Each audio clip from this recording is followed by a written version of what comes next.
Assalamualaikum warahmatullahi wabarakatuh. Halo semua sobat biaya. Di sini saya Raffi Rasim akan menanya-nanya nih pada teman kelompok saya mengenai apa sih yang mereka tahu mengenai activity based costing. Yuk kepoin keseruannya. Nah, di sini saya sudah bersama Saya Raffi Ahmad Muti. Di sini saya akan bertanya kepada Raffi, apa sih yang dimaksud dengan konsep biaya per unit? Biaya per unit adalah biaya yang dikeluarkan untuk memproduksi satu unit produk atau menyediakan satu unit jasa. Cara menghitung biaya per unit ini adalah dengan membagi total seluruh biaya yang dikeluarkan selama proses produksi dengan total unit yang dihasilkan. Komponen-komponen utama untuk menghitung biaya per unit ini yang pertama adalah biaya bahan baku langsung, lalu kedua biaya tenaga kerja langsung, dan ketiga biaya overhead. Nah, dalam mengkalkulasikan biaya produk ada salah satu metode yaitu metode tradisional. Nah, menurut Raffi, apa sih yang dimaksud dengan metode tradisional? Metode tradisional adalah metode dengan menghitung biaya produk dengan membebankan biaya overhead ke produk dengan satu basis alokasi seperti jam kerja langsung atau jam mesin. Cara menghitungnya adalah dengan yang pertama menjumlahkan semua biaya bahan baku langsung, lalu biaya tenaga kerja langsung dan biaya overhead. Lalu tentukan dasar pembagian untuk biaya overheadnya. Lalu yang ketiga, hitung tarif dari overheadnya. Dan keempat, bebankan biaya overheadnya berdasarkan tarif biaya overhead ke setiap unit. Contohnya, jika biaya overhead adalah 100 juta dan total jam tenaga kerja langsung adalah 10.000, maka tarif overheadnya adalah 10.000.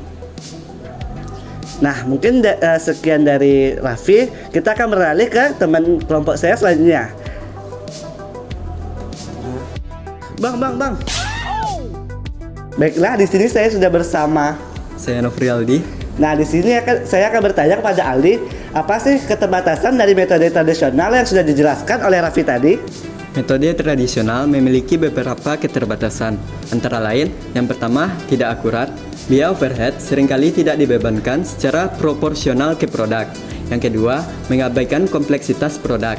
Produk yang lebih kompleks membutuhkan lebih banyak sumber daya, tetapi metode ini tidak memperhitungkan hal ini secara rinci. Yang ketiga, kurang relevan.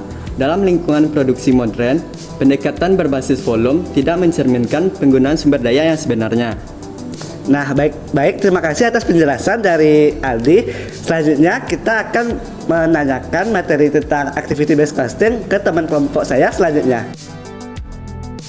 Konsep biaya per unit sudah, metode tradisional pun sudah, dan keterbatasan dari metode tradisional pun sudah.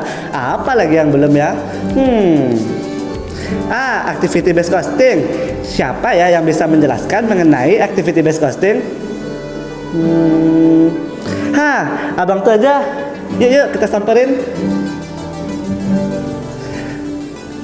Nah, di sini saya sudah bersama Randy. Di sini saya akan menanyakan pada Randy, apa sih activity based costing? Activity based costing itu adalah metode perhitungan biaya dengan mengalokasikan biaya berdasarkan aktivitas yang dilakukan untuk menghasilkan produk. Langkah pertama yaitu menentukan aktivitas utama. Aktivitas yang mengkonsumsi sumber daya seperti pengaturan mesin, inspeksi kualitas, dan pemeliharaan.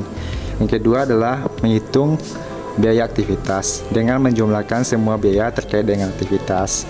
Yang ketiga adalah menentukan pemicu biaya. Pemicu biaya seperti jumlah pesanan, jam kerja, dan jumlah unit. Yang keempat adalah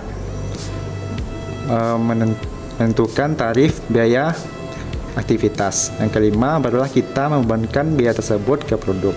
Contohnya, jika biaya inspeksi totalnya adalah 50 juta dan inspeksi dilakukan selama 1000 kali, maka tarif per inspeksinya adalah 50.000. Sekian. Nah, terima kasih atas penjelasan dari Randy. Yuk selanjutnya kita kepoin materi selanjutnya. Selanjutnya, klasifikasi aktivitas. Klasifikasi aktivitas dalam activity based costing dilakukan berdasarkan jenis dan hubungannya dengan produk, seperti aktivitas tingkat unit, yaitu aktivitas yang dilakukan setiap unit, seperti perakitan produk.